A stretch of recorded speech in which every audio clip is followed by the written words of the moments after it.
The Confessions of St. Augustine, a 21st century Mother Teresa in my own words. Of course, in his own words is probably a more representative of the saint that she and all the Catholics and all the Protestants both agree on as being a truly saintly man. Eventually. But in the meantime, he was no Mother Teresa either. Lord, make me pure, but not yet. Quote, St. Augustine. Like we said, you can take the boy out of New York, but you can't take New York out of the boy. See post 5. The following excerpt is a continuation of the last post, post 19. Because now you're starting to think maybe Rachel was right, and maybe you really are insane as other players come and go, all telling you the same thing now, because you can't help but wonder if maybe God has something a little more important for you to do than stick suppositories up John Walesky's butt morning, noon, and night. Hold still! Queen morning, noon, and night. Hold still! Because if you don't get it in the first few tries, it's like pushing toothpaste back in a tube, he tells me, and you gotta start out all over again with a new one, because I've lost track of how many now. Hold still, John! Queen morning, noon, and night. Hold still. Queen morning, noon, and night. Hold still. Queen morning, noon, and night. And that's when you really start to question, because, here you are, out here in the desert, living with the lepers, wondering how to carry out the Great Commission, meanwhile trying to get this suppository up John Walesky's butt. What's the connection here? I'm Mother Teresa to the mentally disabled, wiping the butts of a bunch of adults, who don't even have the intelligence to do it themselves. Trying to figure out whom I carry out the Great Commission to in preparation for the Lord's soon impending return. Meanwhile, wondering if maybe I should paint again. The desert, maybe, to show us where we're at. Or God's soon impending earthly reign to show us where we'll be. Because if it's just around the corner, Lord, then why shouldn't I make people aware of it?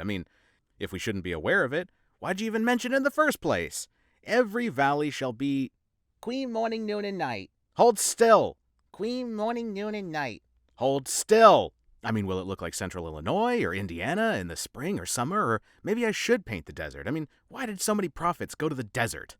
Queen morning, noon, and night. Hold still. Queen morning, noon, and night. Hold still. Dang. I told you.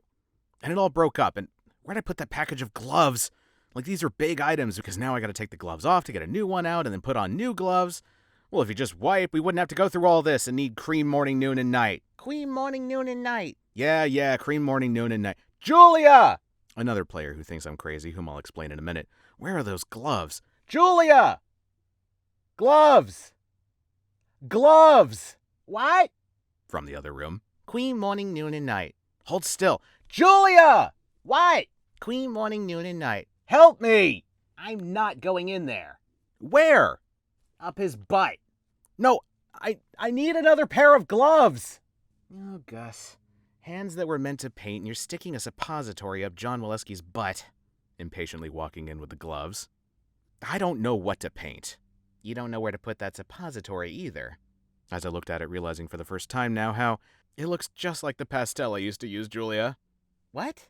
Yes, because it looks just like a stick of pastel. You're crazy. Yes, because it's even the same size, shape, and feel even.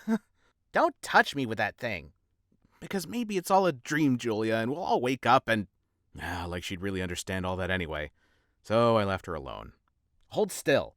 Besides, my rants on metaphysical symbolism always eluded her anyway. T.S. Eliot, Jungian psychology, pre-Raphaelites. What could the possible connection between a pastel and a suppository mean to her on some higher level anyway?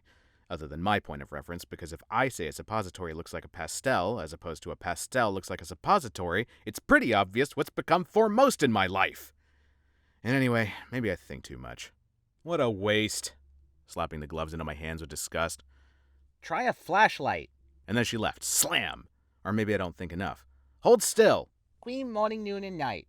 Or maybe I don't think enough about how I think too much, because it's true. If I say a suppository looks like pastel as opposed to a pastel looks like a suppository, I've already conceded that I'm no longer a plein air pastelist with aspirations to change the world, Julia, but rather a paraproctologist with no higher aspirations than changing diapers, Lord. Because let's face it, it's either a pastel in the good old plein air or a suppository in the good old derriere.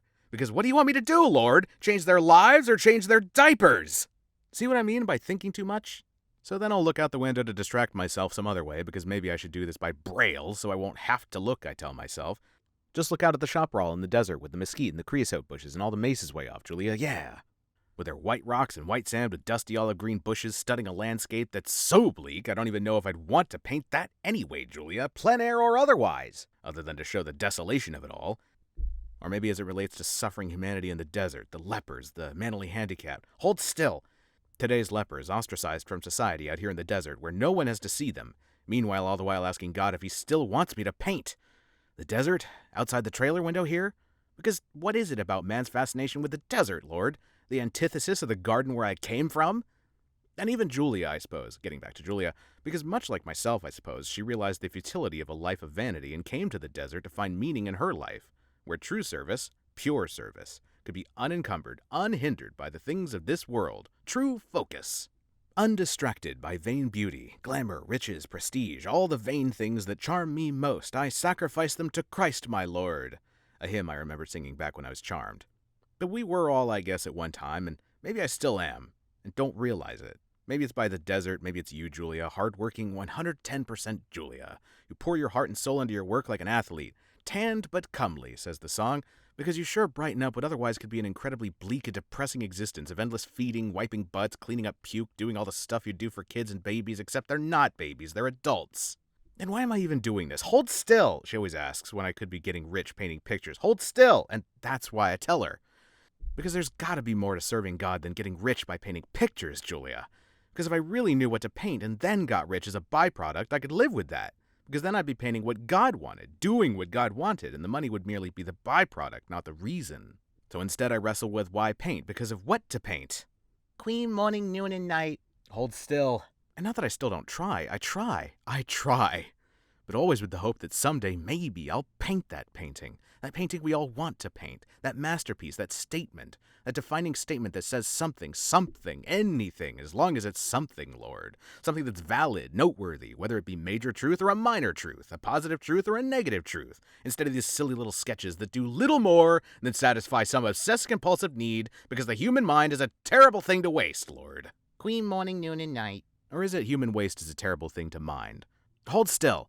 Because instead I'm pulling dingleberries the size of walnuts out of John Walesky's fecally encrusted derriere before it completely petrifies, and I'll need a chisel and pliers to get it all out of here, Julia, who forever chides me on the misuse of my talents anyway, or more specifically, my hands.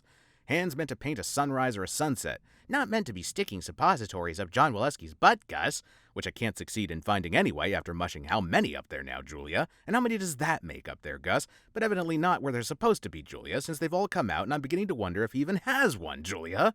Either that or he's so clogged up there's no more room. Or Downs are even further off than Mike said, and maybe they're somewhere else, and maybe one day I'll be cleaning out his navel and he'll find out it's not really a navel after all, and that's probably why he's always so clogged up in spite of all the fiber I must give him. Enough to send any other person into a diuretic convulsion. And I'm inserting suppositories, scraping dandruff, treating pimples, let's see, and what else here? Teeth! Yes, that's right. I have to brush his teeth. Take him step by step through the shower. No wonder why most of these people stink. You can put up with it unless you're a trained nurse. Yes, all this with the hand that's supposed to serve you by sticking suppositories up John Walesky's butt. Hold still. Lord, as I sit here looking at the thing wondering if today will be my day and I'll finally manage to do what so far I failed to do all day, hold still, because maybe it really is all a dream you tell yourself and you'll wake up and it's not really a butt after all, but rather a beautiful painting, much like The Princess and the Frog, or worse, I'll be dreaming I'm painting this beautiful painting, and instead it'll turn into John Walesky's butt, and my pastel won't be a pastel, but rather a suppository. Because maybe there's a lesson here too, Lord, because maybe sticking suppositories up Down syndrome's butts is like painting a beautiful painting, because even as you have done it unto the least of these... No, I can't carry that one too far, but the point's still there. That which is done out of love, even the lowliest task, and perhaps the lowliest task, since it takes real love to do that, since unless you're gay, how could anyone accuse you of doing it for anything less? Because what possible self-gain is there in sticking a suppository up John Walesky's butt? Julia. To be continued. The Confessions of St. Augustine. Now available on Amazon.com.